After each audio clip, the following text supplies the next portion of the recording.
Agora que eu ativei o link que estava no slide, a gente pode ter acesso à rocha que nós vamos observar hoje em microscopia óptica juntos.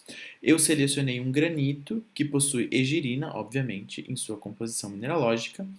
Essa rocha faz parte da coleção do Reino Unido e se nós descermos aqui na página, a gente tem algumas informações relacionadas à amostra que vocês podem ler no tempo de vocês. Mas só para a gente observar de onde ela veio, eu acabo de descobrir isso também junto com vocês. Essa amostra também veio da Escócia, só que pelo menos não veio da costa da Escócia, veio de uma porção no meio do oceano, lá uma ilha, nem sei onde é que é. Mas a localização dela não é tão importante. Nesse momento a gente vai trabalhar com cristais de egirina, que é um clinopiroxênio rico em sódio. Vamos acessar o microscópio. Ao clicar no ícone microscópio, nós temos acesso a uma visão ampla da lâmina e nós podemos observar, em um primeiro momento, a diferença marcante entre dois conjuntos de minerais. Nós temos minerais aí com tons esverdeados, castanhos e minerais com porções mais turvas, com aspectos anédricos, são minerais incolores e o que chama atenção também é a diferença marcante entre o relevo. Então, os minerais mais ripiformes, de cor castanha, de cor verde, são os minerais com maior relevo. Os outros nós já conhecemos, nós já sabemos quem são. São cristais principalmente de feldspato. Então, eles têm um relevo mais baixo, tendem a ser incolores, eles são mais suscetíveis a processos de alteração, quando comparados a quartzo, por exemplo, né? Porque nós temos outras porções que são incolores, mas límpidas aqui na amostra. Na porção central dessa lâmina, nós temos uma seção longitudinal de um cristal de egirina e à direita dela nós temos um cristal que se encontra totalmente límpido e esse é um cristal de quartzo, por exemplo. Então nós conseguimos identificar aí dois grandes grupos de cristais em termos de coloração e relevo e três grandes grupos de cristais em termos de limpidez ou ausência, presença de alterações. Então vamos passear pela lâmina um pouquinho. Eu vou aumentar o zoom. Excelente. Esse é o cristal de egirina que eu estava me referindo agora há pouco. Se nós passearmos pela lâmina, nós vamos observar inúmeras características inerentes aos clinopiroxênios que nós conversamos ao longo de toda a videoaula.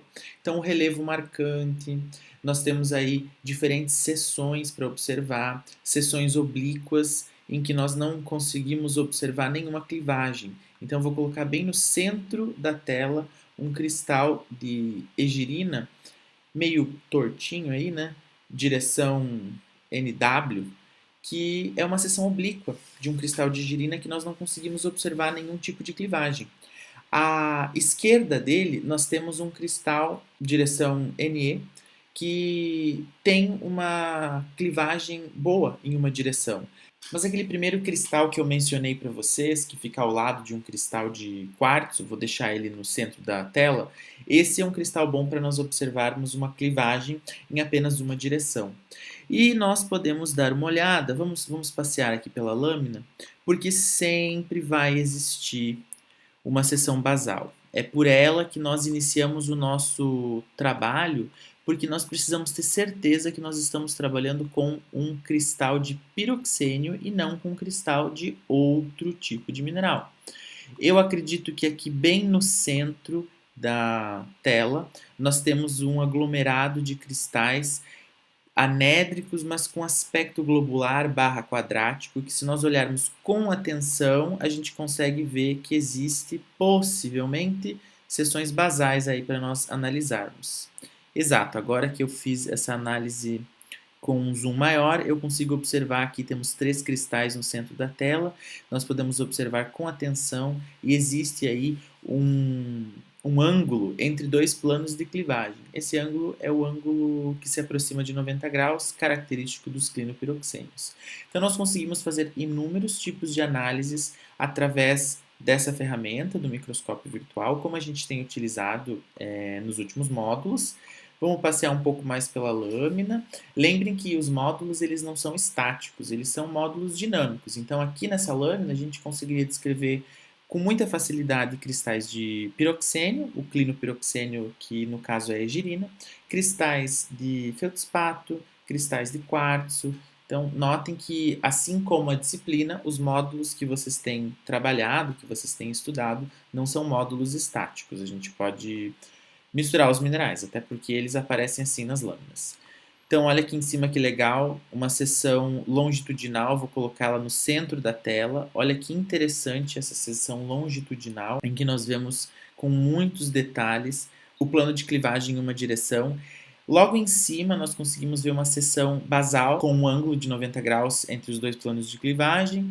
E assim podemos passear pela lâmina, nós podemos observar um monte de características do clinopiroxênio. No caso, é a egirina, a gente já sabe, né? Mas nós iremos descrever esses minerais até chegar a um diagnóstico. Em luz polarizada, vamos ver o que nos espera. Então, em luz polarizada, vocês observem que a egirina, os cristais de egirina de maneira geral, possuem cores de interferência que se assemelham à sua cor natural, tons de verde, mas também nós conseguimos observar tons de rosa. Vou colocar aqui no centro, logo em cima do número 1 tem um cristal de egirina com tons de rosa em sua cor de interferência. Então, prestem bem atenção no que vocês estão descrevendo. Agora estamos falando sobre cores de interferência. Temos outros tons aqui de azul, tons de amarelo. Então as cores de interferência variam aí, como todos os clinopiroxênios, mas nós temos uma cor de interferência, nesse caso, semelhante à sua cor natural, em luz paralela.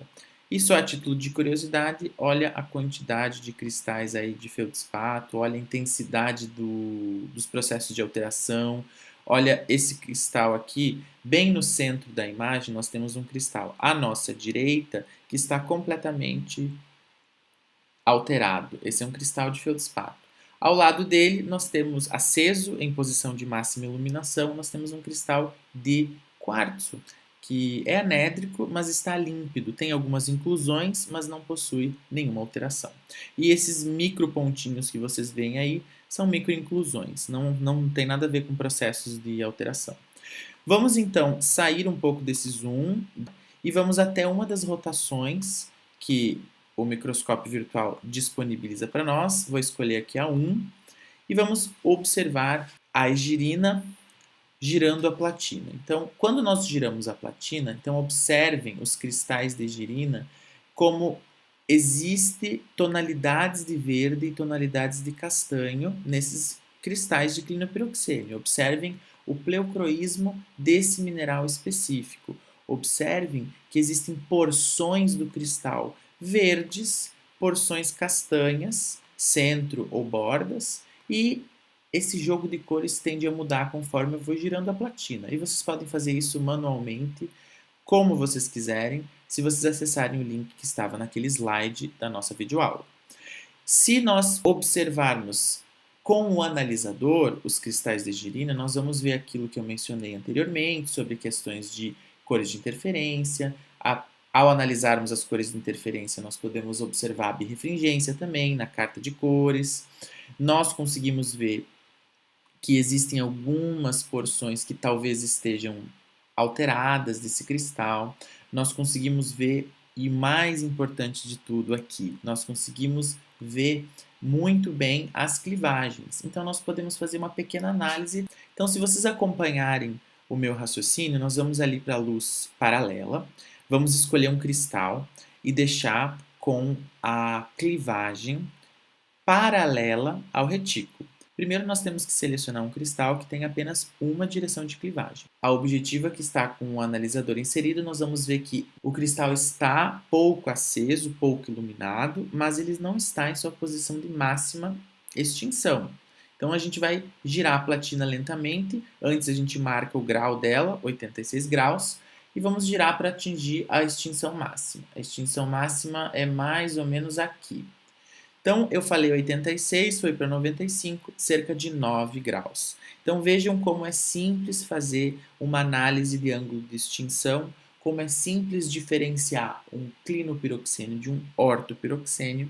se vocês tiverem as ferramentas teóricas previamente pré-estabelecidas aí no raciocínio de vocês. Então vocês observem como dá para fazer um estudo bem detalhado utilizando o microscópio virtual. Nós conseguimos girar aqui a platina à vontade, nós conseguimos fazer inferências em relação a diferenças de relevo, a diferenças de alteração. No caso, existe aqui dois tipos de alteração em dois tipos de minerais diferentes. Observe no quadrante superior à direita, novamente em luz paralela e polarizada, que existe um pequeno cristal quase quadrado, mas não está quadrado, que me parece ser uma seção basal. Então, existe todo um protocolo que nós seguimos quando a gente faz análises a respeito de piroxênios. Lembrem-se que a disciplina, ela pressupõe que vocês têm que obter ferramentas para identificar minerais. Então a gente nem sempre vai se debruçar sobre uma lâmina e ficar descrevendo a cor de interferência de tal piroxênio ou o relevo de tal mineral é mais baixo que tal mineral.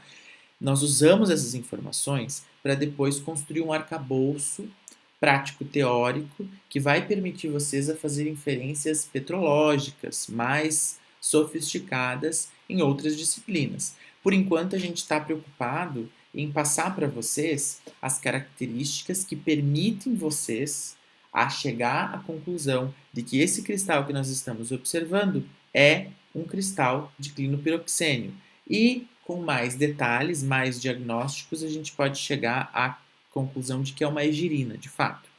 Mas, mais para frente, vocês vão ter um protocolo aí para identificar o cristal, caso vocês não tenham certeza de que mineral vocês estão trabalhando dentro de uma lâmina específica, dentro de uma paragênese mineral específica. Então é um protocolo que a gente segue. A primeira coisa que a gente faz é notar que esses cristais, eles obviamente não são cristais de tectosilicatos, porque eles não são cristais com relevo baixo, não são cristais incolores. Então a gente vai fazendo o processo de eliminação, nós vamos construindo uma biblioteca mental de todas as informações que nós temos à nossa disposição. A gente vê a cor, a gente vê o pleocroísmo, nós vemos as clivagens, aí a gente chega a uma seção basal, vê o ângulo das clivagens, você já identifica que é um piroxênio e não que é um anfibólio, por exemplo. Então a disciplina se propõe a ensinar vocês a construir essas bibliotecas de conhecimentos mineralógicos, essas bibliotecas mentais, para que vocês possam aplicar essas informações na descrição de lâminas, na descrição de rochas, suítes magmáticas. Então, vocês vão aplicar essas ferramentas que nós estamos ensinando a vocês a outros propósitos futuramente no curso de Geologia e profissionalmente também. Mas para encerrar essa aula prática, eu gostaria de retornar à nossa amostra para a gente poder observar a visão mais ampla da lâmina que nos foi apresentada hoje. É um granitóide lá da Escócia. E se nós fôssemos trabalhar com proveniência, com composição química, a gente poderia já falar que o magma que gerou essa rocha provavelmente era um magma rico em álcalis, não é verdade? É uma conclusão muito óbvia quando a gente sabe qual é a composição química de uma egirina, quando a gente sabe que existe sódio na sua composição. Então veja como é importante atacar de todos os lados o conhecimento que a gente está tentando passar para vocês.